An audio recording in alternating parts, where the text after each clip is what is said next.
Saying that Super Mario 64 is one of the most influential games of all time is an understatement, because 30 years after its release, there are people making videos about it, YouTubers with more than 300,000 subscribers dedicated to exploring the mechanics of the game, speedrunners reaching the limits of what's humanly possible, and researchers investigating lost media and early prototypes. Because of this, and because I've dedicated my YouTube channels to make icebergs, here it is, my Super Mario 64 iceberg. Say my name. Eisenberg. You're goddamn right. Low Poly Mario. This simply refers to the fact that if you're in a specific area and Mario is far from the camera, he'll become a low poly version of himself when he moves. This is done to save memory usage and resources that would heavily affect the gameplay. If there had been a Super Mario 32, this would have been Mario's 3D model. Behind the waterfall. I've always been fascinated with the waterfall outside of Peach's castle. It's almost a cliché that a lot of cascades in video games have some secret behind them. It reminds me of the lava fall in Ocarina of Time in Dodongo's cavern that contains a heart behind it. The waterfall doesn't contain any secrets or entrances, but it's connected to two events. First, if you enter the metal cap level, the river that flows there leads you to the aforementioned waterfall. This might be a clue that the worlds inside the paintings in Peach's castle are real locations rather than just fantasy realms within the Mario universe. The second event is connected to Yoshi's fate. As many of you know, once Yoshi gives Mario 100 lives, he jumps onto the waterfall, never to be seen again for the rest of the game. To me, this has always been a mystery. I don't think there was any need for Yoshi to go anywhere after you obtain the special jump and the 1-ups. He could just stay there, but instead, he jumps onto the waterfall, leading many to think that he ended his life. On the roof of the castle with 0 stars. This is an old trick that took me almost 30 years to pull off, and what you're seeing right now is my first successful attempt. If you want to reach the top of Peach's castle with no stars, all you have to do is to go to the east part of the castle, align yourself with the vertex that connects the hill with the ground, press A to jump on place, then, as you're falling, press the stick forward so that you land on the edge of the ground and the hill, make the second jump and press forward so that you climb up the hill as much as possible. As soon as Mario touches the ground, make a third jump, and before you start sliding, move the stick to the left so that Mario adopts this position, and once on the edge of the hill, make a jump. If you did it right, Mario will hang from the edge of the castle, and now you'll be able to explore the roof. I thought Yoshi was always there, but if you reach this place without 120 stars, Yoshi will be absent. If you activated the red switch before, you can use the wing cap to fly outside of the castle, which is a lot of fun, but if you want to get the special jump, meet Yoshi and get 100 lives, you'll need 120 stars. Giant Dead Dodongo.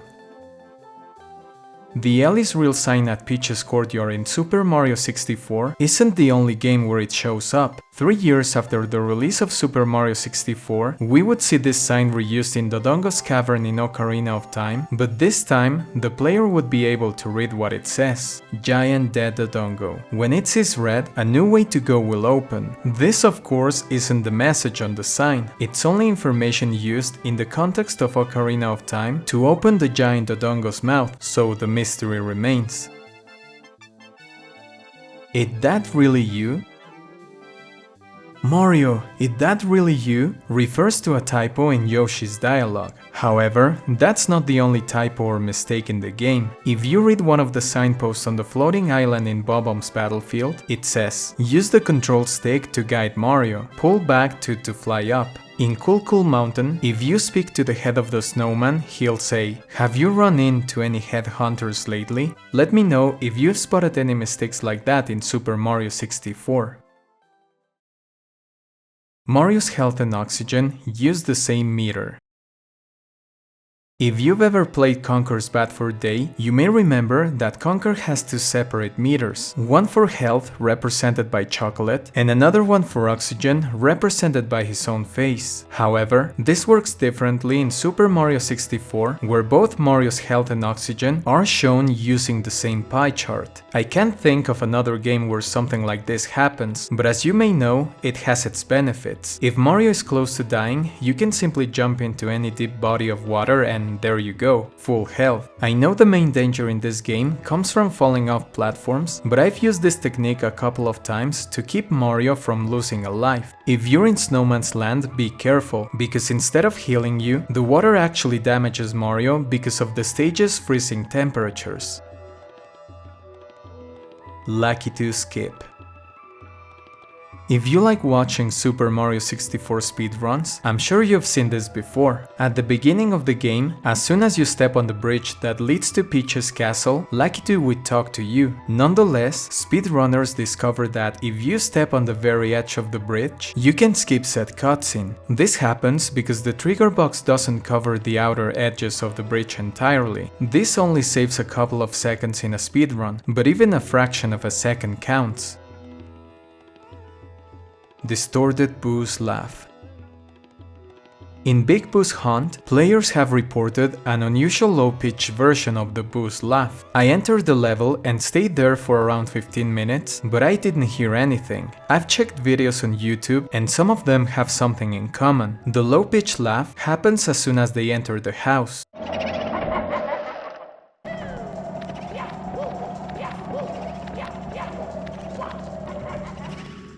I checked the Super Mario Wiki for more information, but it doesn't contain anything related to this occurrence. Somebody in the comment section of a video where we can hear the laugh in Super Mario 3D All-Stars explains the following. So every room in this game has a table that is used to play some sound effect that adjusts the pitch and the frequency to play sound effects. It is the same table, just the parameters change when you enter a room. Outside of the mansion, this table is used to play the Boo laughs, which are high pitch and the frequency is random. So here's where it gets really cool and interesting. When you enter the mansion, the table's parameters are shifted to play some other sound effects inside of the mansion, but the script of the Boo's laugh is still running for 2 frames after the table is shifted, so there's a possibility that within those 2 frames, the Boo laugh sound effect is called to be played with the table's parameters shifted, which they need to be lower pitch sound effects, so you hear a way lower pitch Boo's laugh. Wing cap level seen from below. I recall seeing a series of Super Mario 64 challenges in a Nintendo magazine from around 1998, and the staff showed a picture of the wing cap level from below, asking players how to trigger this view. I spent hours trying to pull it off, until I realized that by mashing Z right before Mario enters the level, the camera will stay down and Mario will quickly come down with a ground pound. Jolly Roger Bay's Ghost Ship. This is something you would never see under normal circumstances, but if you select the first star in Jolly Roger Bay, you would be surprised to find out that there's an invisible ghost ship floating in the sky. It doesn't make a lot of sense why they left it there instead of removing it. I guess it doesn't harm anyone. It's invisible and apparently has no collision, but whenever I select the first star in Jolly Roger Bay, I can't shake the thought that somewhere high above the level, a ghost pirate ship is always there, silently hovering. The worlds in the paintings are real. Some of us have wondered if the levels in Super Mario 64 only exist within the paintings, or if the paintings are portals to take you to real locations in the Mario universe. One of the strongest pieces of evidence can be found in Super Mario Galaxy 2, where Mario can access Whomp's Fortress without a painting like in Super Mario 64. Another example is the metal cap level inside Hazy Maze Cave. If you follow the river's current, you'll end up falling through the waterfall outside of Peach's castle. Even the signpost inside the level tells you where the waterfall is. This makes me think about Wet Dry World, because if this is the case, this place has to be real in the Mario universe. What kind of world or dimension is this where there's an underwater city within another underwater city? Super Mario 64 DD. There was a 64DD version of Super Mario 64 that was presented at Space World 96 in Japan and that was later found by somebody in the same country at a second-hand store. The only differences are a slightly different title screen, music with minor variations, numerous bugs, and extremely long loading times. It's me, Mario! It's me, Mario!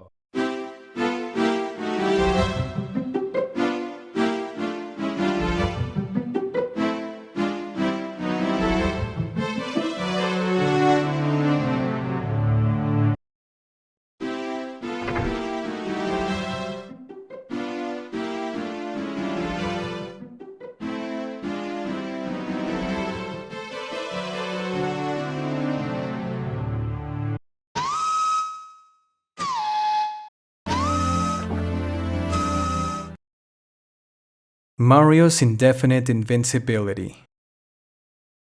I guess not a lot of people discovered this because once you're hit by an enemy, your instinct is to run away. However, if you receive damage from an enemy and stay within its hitbox, Mario will blink indefinitely, becoming invincible until you move him away from the enemy's hitbox. I'm not sure if that's very useful, but that's that.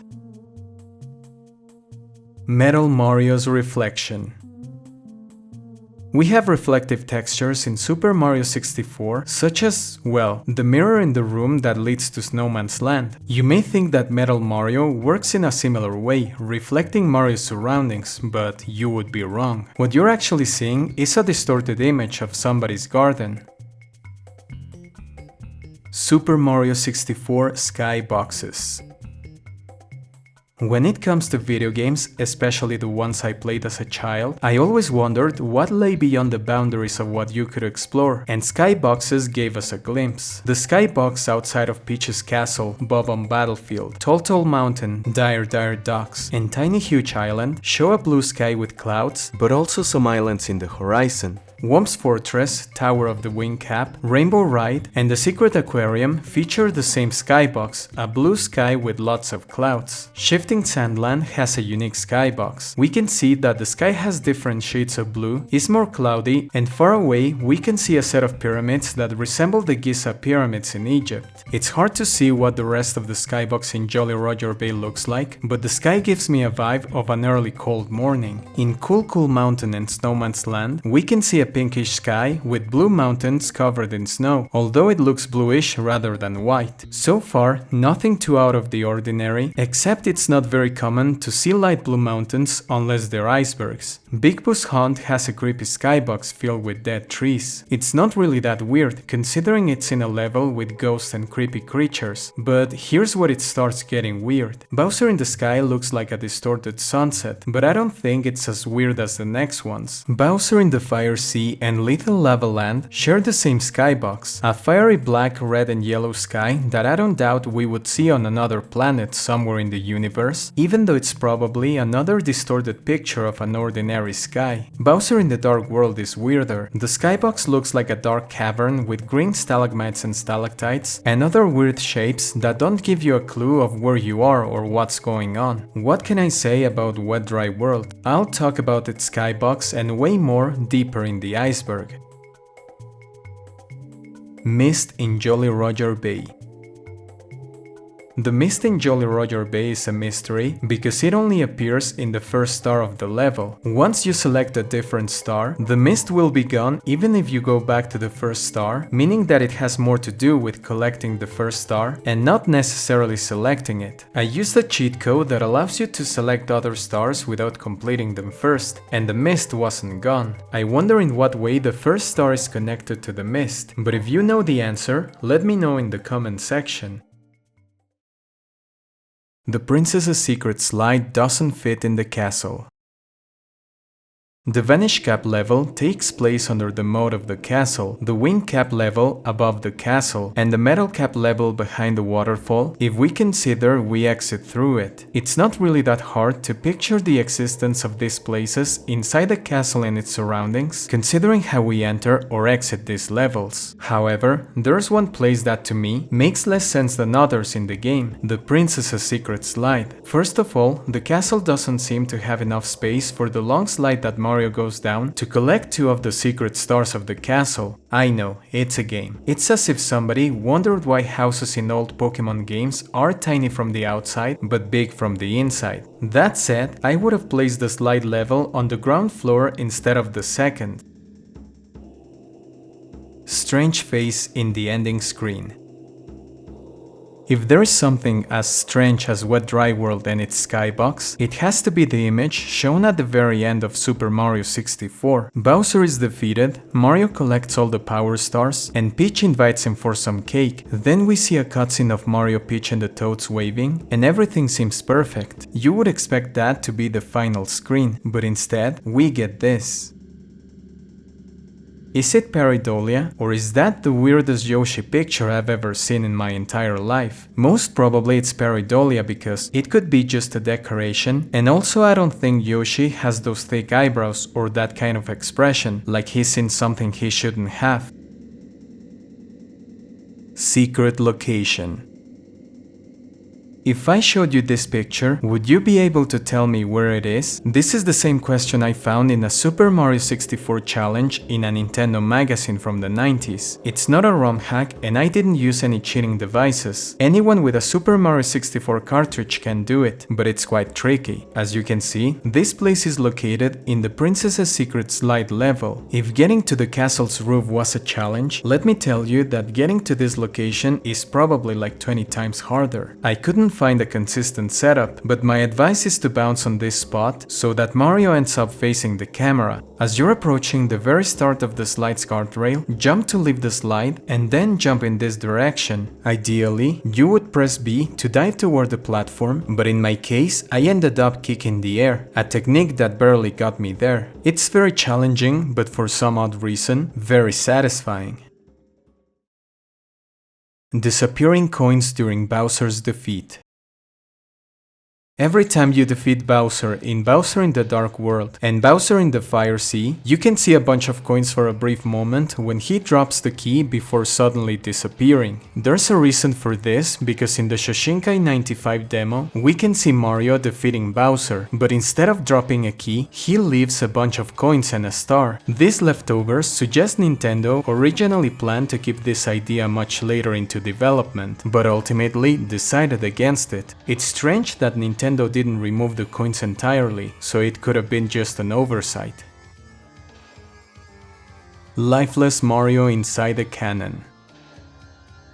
I'm sure there are easier ways to pull this off, but I like to spend longer than necessary to show you the footage you're seeing. There's a way to launch Mario from a cannon with 0 energy. Go to Whomp's Fortress and select any star from 3 to 6 so that the owl is available. Go to the piranha plant to the right and let it drain your energy until you're left with 2 slices of energy. Now, climb the tree to wake up the owl and fly with it until you're above the cannon. Let go and try to fall as close to the edges of the cannon as possible so that Mario gets fall damage and at the same time lands inside the cannon. If done correctly, Mario will be inside the cannon without any health left. You can launch yourself into the sky and Mario will be alive while airborne. However, as soon as he lands, he will die instantly. I was wondering what would happen if Mario collected coins in this state, but no matter how many coins you collect, Mario still dies. Obscure Hangable Ceilings. It's very intuitive when we're in front of a hangable ceiling because, well, it's evident you can use them to hang. However, there are a lot of these ceilings across Super Mario 64 that aren't that evident because they serve no purpose at all or because they're normally out of reach. Something to take into account is that Mario can only hang from any given ceiling as long as he doesn't perform a triple jump. An example of this can be found near the entrance of Peach's castle. However, a much more obscure one appears in the level Wing Mario over the rainbow. The cloud in the center actually has the properties of a hangable ceiling on its underside for some bizarre reason. Even if you jump from the edge, the game registers Mario as being in a falling state, which prevents him from grabbing any ceiling. Warpless paintings. In Super Mario 64, if you see a painting, you jump into it, or at least try. As a kid, I assumed every painting hid a world to explore, and that the ones that didn't might unlock at some point. I'm not talking about the paintings that repeat around the castle and lead to levels you can access elsewhere, but ones like the painting with a blue sky and clouds. If Rainbow Ride had been accessed through a painting, that one would have fit perfectly, but there's one painting I always wished had been real, the one beside the staircase leading to the 50-star door. It shows a dreamy night sky that reminds me a bit of the nighttime look in the remastered versions of Super Mario Bros. And Super Mario Bros. 2. Aside from Big Boo's Hunt, there really isn't another level set at night in the game. It would have been nice to see, not a creepy nighttime setting, but something magical and calm. A relaxing night level with the same peaceful atmosphere as Jolly Roger Bay. The Secret Aquarium references the sky in Super Mario Bros. Close your eyes and think about a time you played Super Mario Bros. Now, what color is the sky in level 1-1? Was it purple or maybe blue? Well, in my case, I clearly remember it being purple, but I also recall seeing it blue more recently. It doesn't have to do with the different versions of Super Mario Bros. Since I'm only talking about the original Super Mario Bros. For the NES, and apparently it has to do with the fact that the NES didn't output exact RGB colors like modern consoles. Each TV interpreted these signals differently, therefore the difference. Now, I don't know if this has to do with what I'm about to tell you, but take a look at the sky through the window in the Secret Aquarium. Did you notice that some windows project a blue sky, but there's one that shows it as purple? I wonder if this was done to reference the color differences in Super Mario Bros., although to be fair, this happened with all games in the system. TTC Upward $1,000 bounty.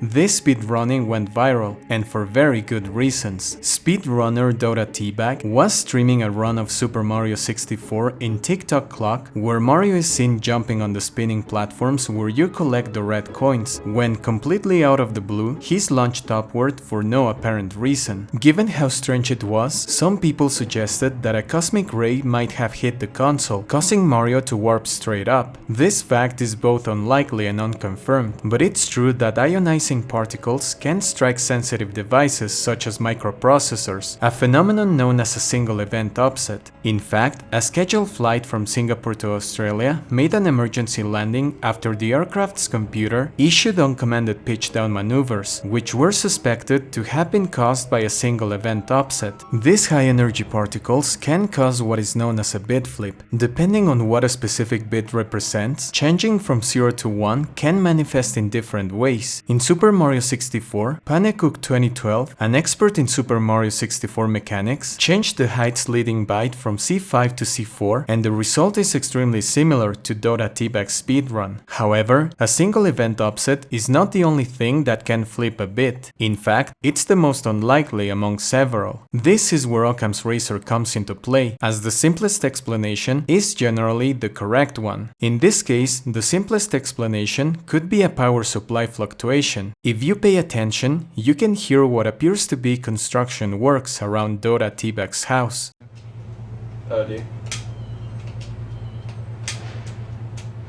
The mystery is so big that Panecook offered a $1,000 bounty for whoever can replicate what happened during that speedrunning race, but almost 11 years after, the prize remains unclaimed. Losing the Penguins race without cheating. I'm not referring to coming in second place or falling off the slide. I want you to take a look at this footage of me racing the big penguin. Everything goes as normal. I try to collect as many coins as possible, with the exception of the coins that lead to the secret tunnel, because otherwise the big penguin's not gonna grant me the star. The penguin takes the lead for a short time before I pass him, and finally, I win. So I talk to the penguin to get my star and wait, what? Shortcuts? I didn't take the tunnel. Okay, so I've never encountered this before, but some of you may already know why it happened. Instead of staying on the ground, I start wall jumping until I reach the area where you exit the shortcut. I guess being in that area triggers the penguin to think that I used the shortcut, even though I clearly didn't. Let me know if you knew about it, because I didn't know until I was recording the footage for this Iceberg. Fail demo. If you thought that The Wizard of Oz has the worst demo in the history of the universe, think again. Super Mario 64 is a contender. There are 7 gameplay demo reels, however, there's data for an 8 demo that went unused. We can see Mario running in Cool Mountain, but he accidentally bumps into a signpost, giving up on whatever he was planning to do next. If this demo had made it into the game, I think it would have become the worst demo of all time. Gap on top of Peach's castle. As many of you probably did too, when I got all the stars in the game, I went straight to the cannon outside of Peach's castle and launched myself to the roof. Besides Yoshi, the 100 lives and the special jump, I was curious to explore that part of the castle using the wing cap. In one of my attempts, and with a young mind not limited by the notion that video games have limits, I was looking for secret entrances to hidden levels, and while not a hidden level, I did find another entrance to the castle, although it's not what you may expect. If you climb this tower with the aid of the wing cap, you'll fall into a void that leads to the entrance of Peach's castle. However, there's no escape if you end up here, because you'll be in a dark enclosed space. Since you get access to the door, you may think that by going through it, you would fix the problem. The issue is that, even though you enter the door, you're still in this unescapable dark void, and as far as I know, the only solution is to reset the game. BLJ's infinite negative speed at Big Boo's Haunt.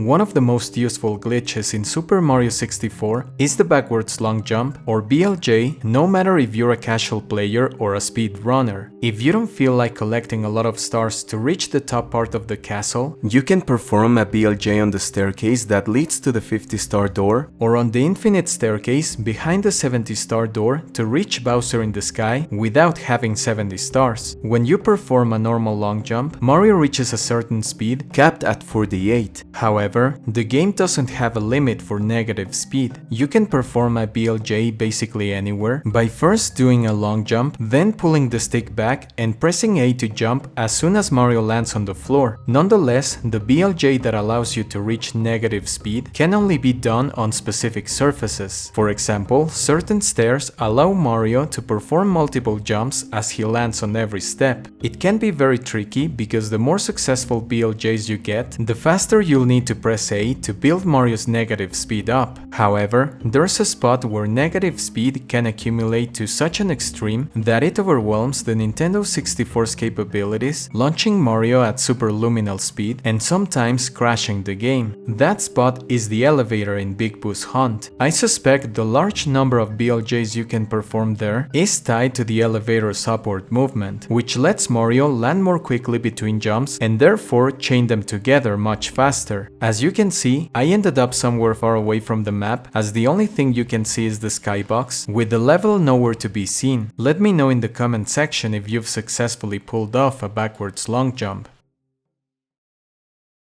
Because good heroes deserve kidneys.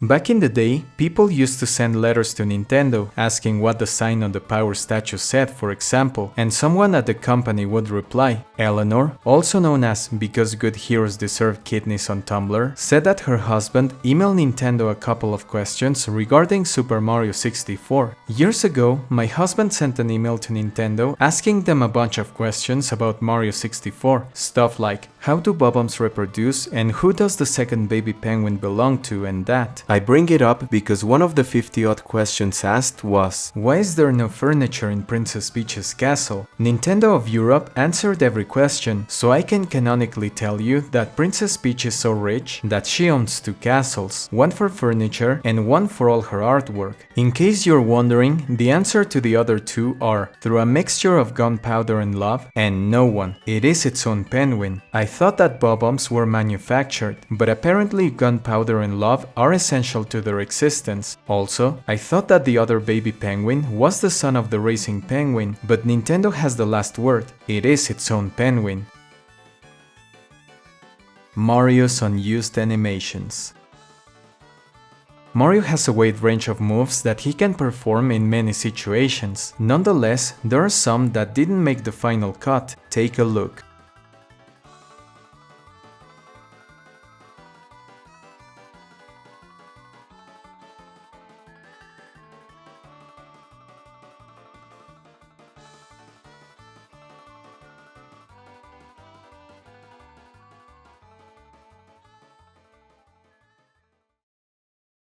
Dead zone on the roof of the castle.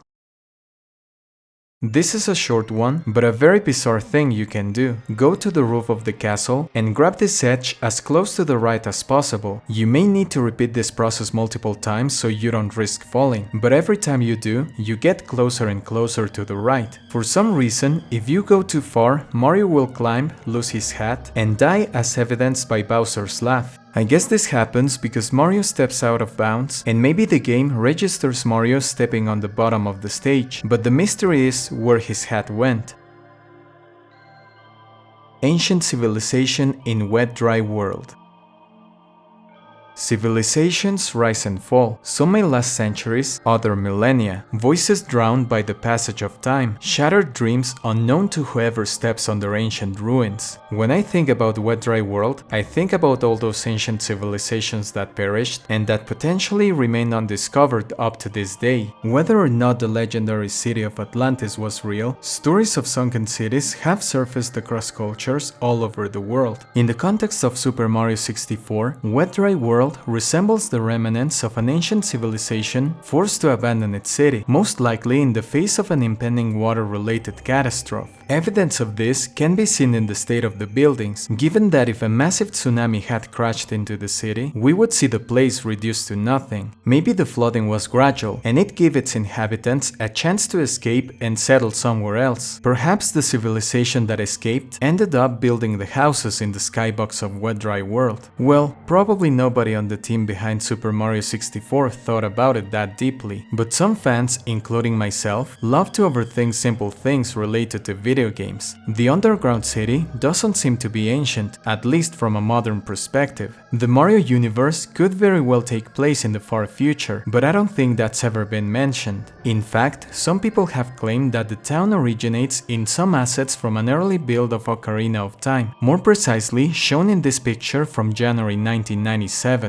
I can see the resemblance, but I don't think any of the models or textures belong to Zelda 64. There's a paradoxical aspect in this stage because Mario is able to breathe on one hand, but on the other, if we look up to the sky, it's more than clear that this world and its skybox are underwater. It's as if wet dry world existed inside a bubble beneath the sea. Talking about the skybox, it's impossible to ignore the unsettling city that surrounds the stage. Rows of houses with dark, empty windows that nonetheless feel as if somebody or something is watching your every move. It goes without saying that the surrounding city clashes with the cartoony vibe of Super Mario 64. And it's no surprise because people believe that the place in question is real and that it's located in Casares, Spain, but in reality, it belongs to the Muslim city of Shibam in Yemen. However, the building towering above the city, the Muhammad Ali Mosque, isn't in Shibam, but in Egypt. I think this is the first connection between a Nintendo 64 game and the Islamic culture, the other being the Muslim chants in the Fire Temple in the first versions of Ocarina of Time. Nonetheless, there's nothing in Wet Dry World's underground city that points at this religion. In fact, there's a building that resembles a Christian church and a giant throne, but the structure in the center of the town looks like a small pyramid. This level is a prime example of unsettling things in non-horror games. In fact, I wouldn't say Wet Dry World is horrific, but more like a liminal space, a place that shouldn't belong in a Mario game, and yet it does.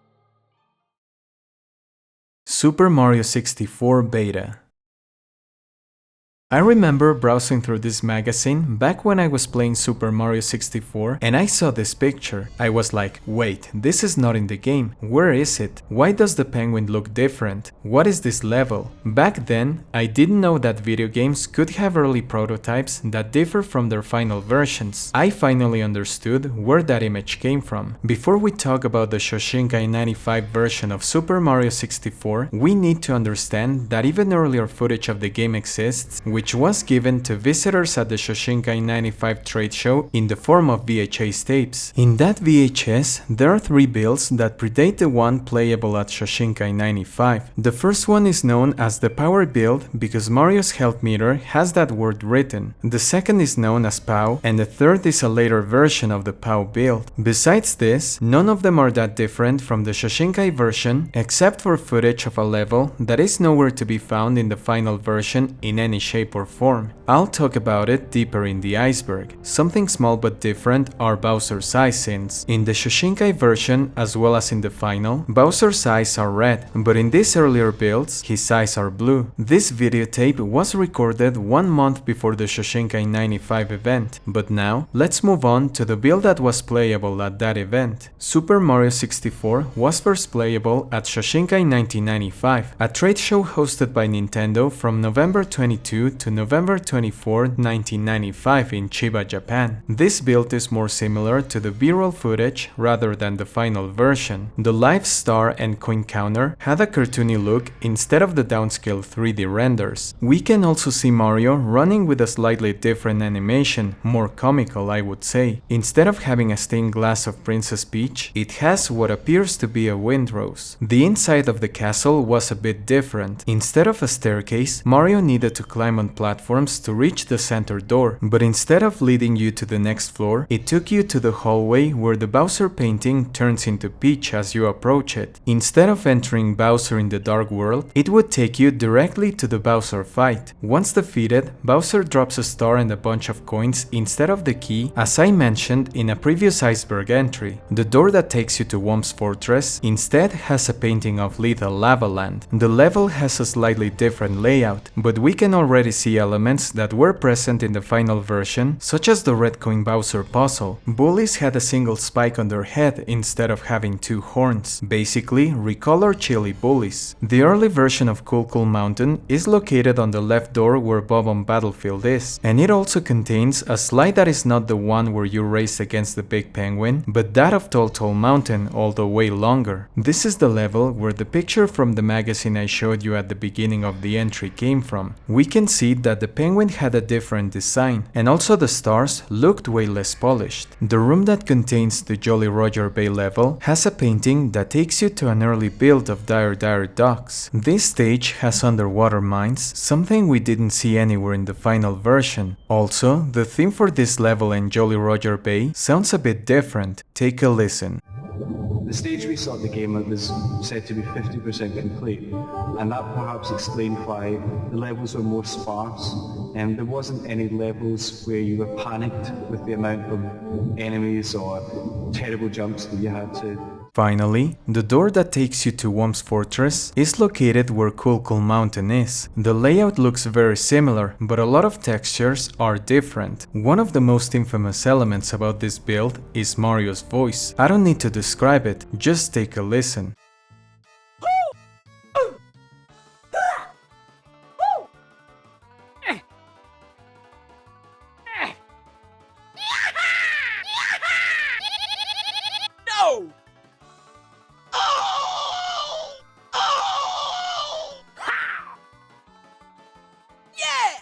There are other builds from 1996 that closely resemble the final game. There are still some differences, including some boosts having keys inside them. If you want more information about these early builds, go check TCRF. Lost levels. In a 1995 promotional video for the Nintendo 64, we can see around 4 seconds of Mario exploring a level that doesn't resemble anything we ended up with in the final version. It wasn't until the Giga Leak that we got to see this mysterious level in all its glory. Known as Stage 1 or Castle, the place looks like the top part of a big castle with some stairs, some of which lead to the top of the level, where a blue platform sits. YouTuber Skellox actually managed to compile the original level. This is what it looks like.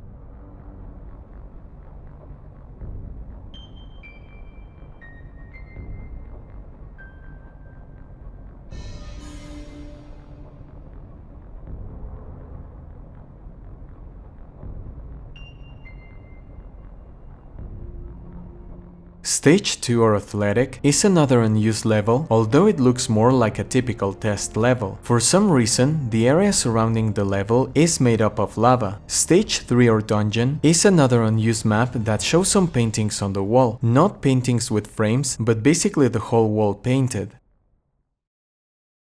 The 121st Star Myth.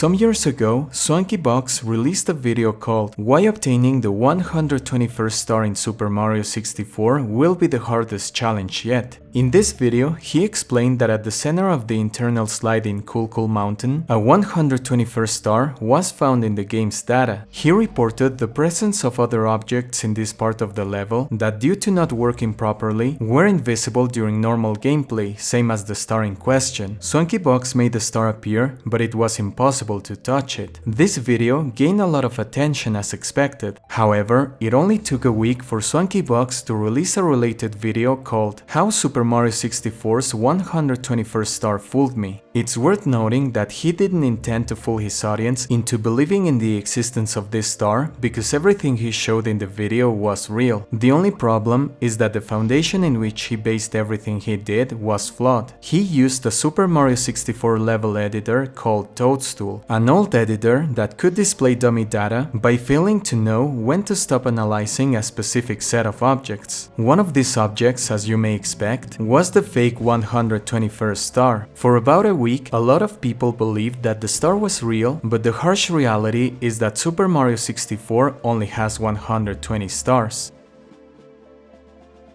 One-way door in Cool Cool Mountain.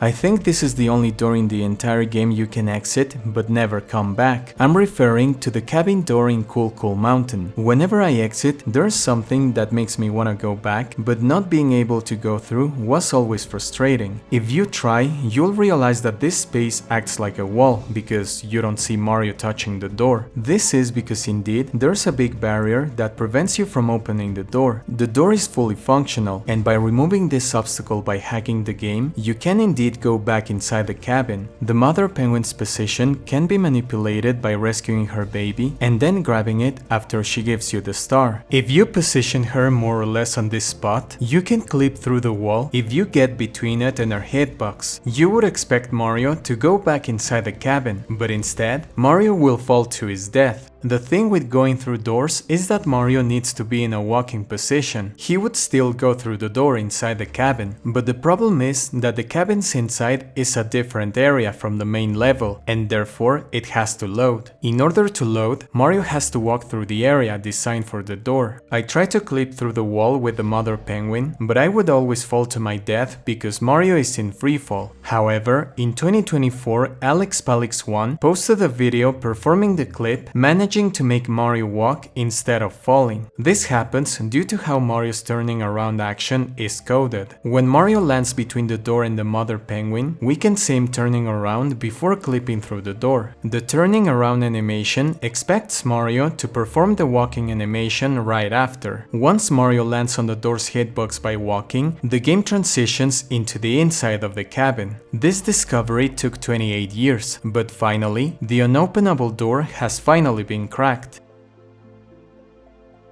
No copy of Super Mario 64 is personalized. I don't think anybody truly believes in the every copy of Super Mario 64 is personalized, even though I actually have a story that has to do with it. When I was a child, I was walking with my parents when I told them to stop because there was a TV inside a popular electronics store displaying Super Mario 64. I recall the two of them fighting on a circular platform with a red carpet, similar to the one in the hallway where Peach's painting turns into Bowser's, surrounded by a black void instead of a skybox. Later, when I finally got my hands on the game and I was fighting Bowser in Bowser in the Sky, I genuinely thought, wow, so there's a fourth Bowser fight, thinking about the fight I remember from my childhood. However, I realized that that was actually the final fight and that what I thought I had seen years earlier wasn't real. If you put me through a lie detector and question me about what I saw, I can guarantee I would pass because I'm telling you what I genuinely remember. But most likely, it would be because it surely is based on a false memory. I'm not saying the personalized Super Mario 64 conspiracy is real, but that doesn't mean it isn't a fascinating topic. In fact, I enjoy most of the videos and stories about it around the internet. Here's a small compilation.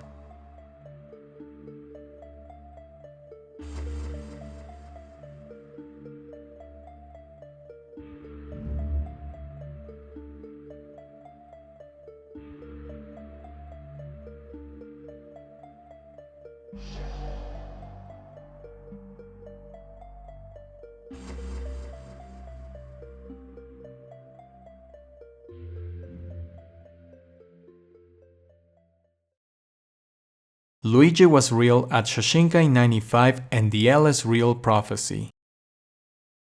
This is a short entry, but it's one of the most interesting because, well, look at this. That's right, that's actually Luigi in Super Mario 64, but in the final version, he's nowhere to be found. Most of you may know that L is real 2401 refers to the blurry text on the Power Star statue at the castle courtyard. Some say that's what it actually says, some others that it's Eternal Star, and Nintendo has said that it's just gibberish. However, this never stopped people from believing that L is real referred to Luigi being real in Super Mario 64. I think one of the most popular beliefs is that the game contained 2,401 coins, and that once Mario collected them all, Luigi would be playable. A series of leaks that were posted on 4chan known as the Giga Leak took place between 2018 and 2021, but the most prominent took place in July 24, 2020, a leak that contained the model of none other than Luigi himself. Now, this leak took place in July 2020. When was Super Mario 64 released? June 1996. L is real 2401 took place exactly 24 years and 1 month later after the release of the game. But it wasn't exactly 24 years and 1 month later, right? Maybe it was off by a few days, a little more or a little less. Well, Super Mario 64 was released in June 23rd, the Giga Leak, July 24th. It's already amazing that, out of all the possible dates, it happened on that specific date, but if it hadn't been off by 1 day, well, what are the odds? I was about to say, I wonder what Luigi would have played like, but then I remembered that Super Mario 64 DS exists. Forgotten Super Mario 64 attraction in Mexico City. Reino Aventura was an amusement park in Mexico City that operated from 1982 to 1999. If I'm talking about it, it's because there was a debate on what the first official Nintendo attraction at an amusement park was, and out of all the places around the world, Reino Aventura was the first place to receive an official Mario attraction, and it took place back in 1997. La Casa de Mario, or Mario's house, was located in El Pueblo Suizo, or the Swiss village, inside the park. You could easily spot it because it had a giant Mario face on the outside. The attraction began with a guide explaining the history of Mario in a mini museum called Antropolo Mario. Then, the guide would take the visitors to 4 different rooms. A Killer Instinct themed room, a room based on the Donkey Kong Country series where Cranky would scold the visitors, the Super Mario 64 castle where visitors would find and collect a key to access other areas, and a Tetris themed room. There was also an official Nintendo store selling pins, caps and t-shirts, but you could also play different games on 4DS, NES and N64 consoles available at the place. I wish I had a personal story to tell, but I think I went to Reino Aventura too early, so I never got to experience it. However, YouTuber GgAboveAverageGamer has a video telling his experience at La Casa de Mario. Take a listen. So when you went inside, the tour guide would start telling you a story about Mario and his adventures of through the Mushroom Kingdom. Then after that, you would go through like some mazes, a little maze, a little tunnel that would spin and have like the Super Mario stars and things like that. Super Mario themed stuff. Then at the middle of the ride, they would have you go inside a submarine, and then the submarine would start moving, going up and down. And it's like, again, like the tour guide was with us the whole time, telling us, where we were. And on the sides there would be like the fishes, swimming around, and the squids and bubbles, and it was really fun. Like I said, for a 6-year-old me. Then after a while, it would stop, and then the tour guide would said that Bowser was attacking us, and that Mario needed to save us. So after that, she would be like hurrying us up and rushing us out of the submarine and tell us, okay, you gotta go, you gotta run. And after that, we would run all the way to a warp pipe. And in this warp pipe was a slide, so you would go down the warp pipe and you would go down the slide, and you would come out in this big game room, which actually have a picture partially of what it looked like. And in this game room, you could play Super Mario 64, Killer Instinct, Donkey Kong, and I think Diddy Kong too. But yeah, and that was basically the ride, which I think was, like I said, the first official ride ever.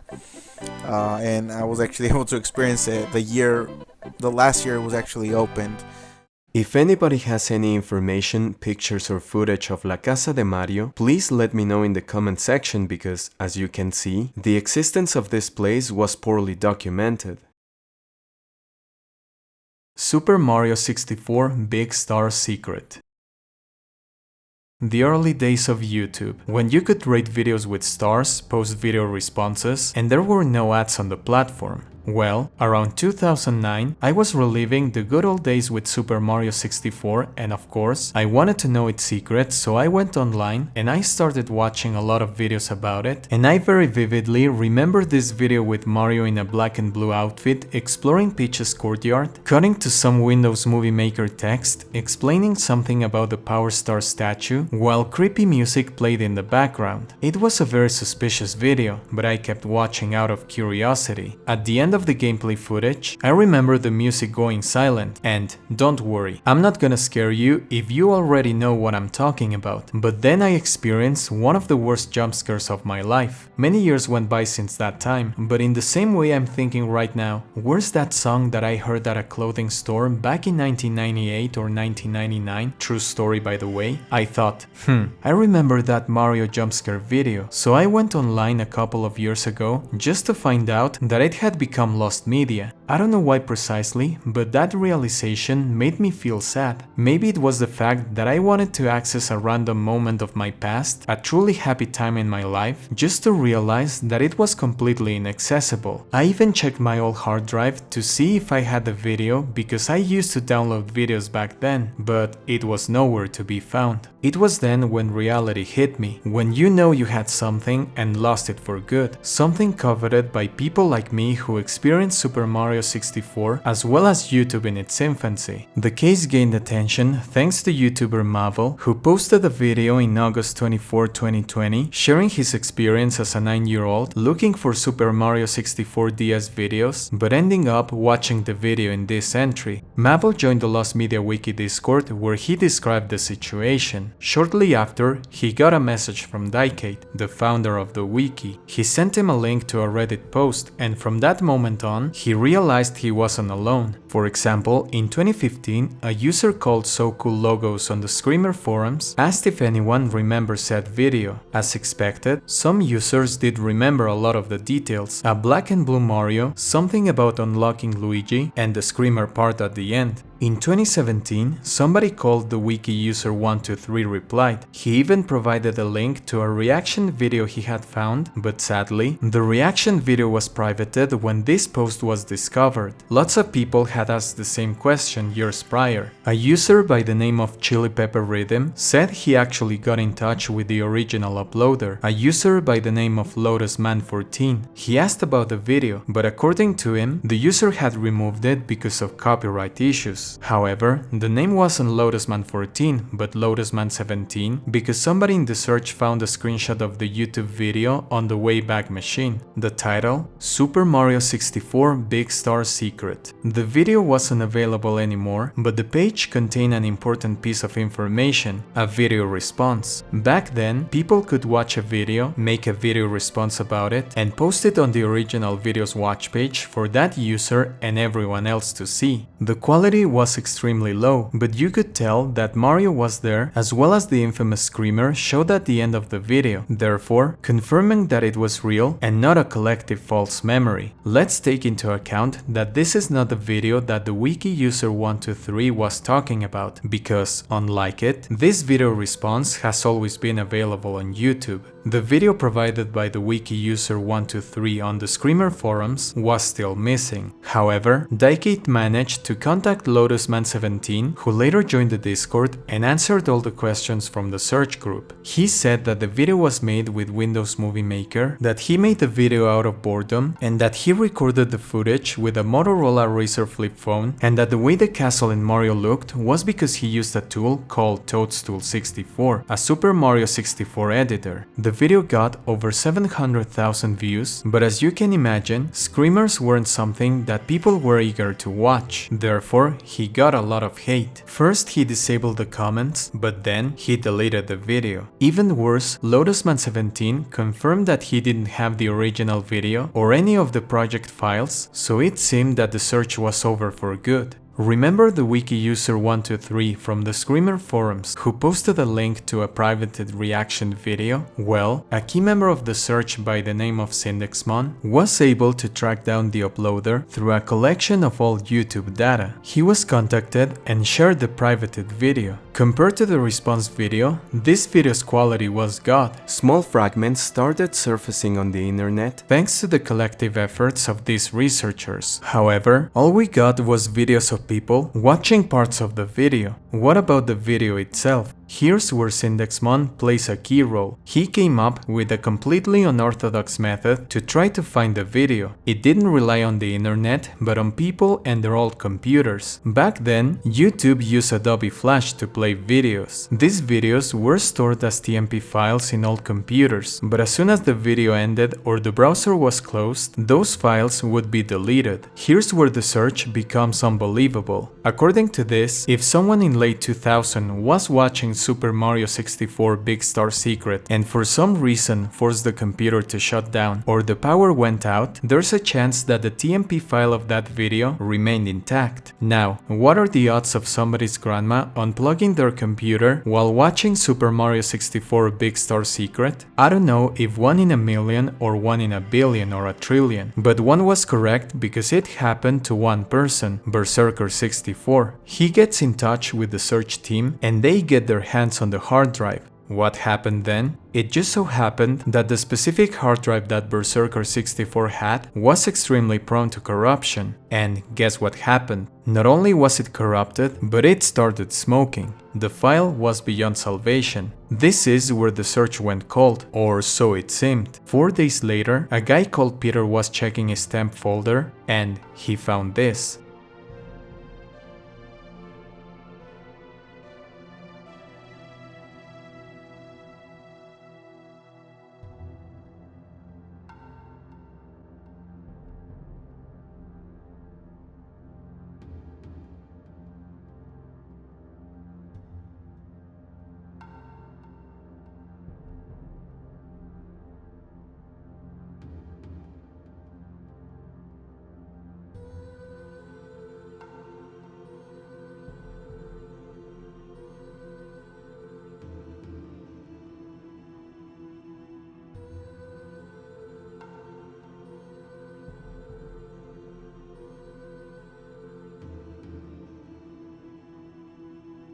This is the one, the very video I recall, but there's a catch. The original video was 5 minutes and 13 seconds. Peter's video, only 40 seconds. That happened because he got bored of the video and clicked off. But how is it that he had that TMP file if he clicked off? It's not that he forced the computer to shut down, or that there was a blackout at that moment. How did the TMP file remain? It was all due to the fact that the file index.dat, a file that deletes cache files, was completely gone from Peter's computer. Why? Well, to this day, nobody really knows. This is where the search sits. I hope this iceberg reaches out to a lot of people, so if you remember watching this video, whether you forced your old PC to shut down or not, if you still have it, maybe check the TMP folder. You may hold the key to solve one of the most fascinating lost media cases.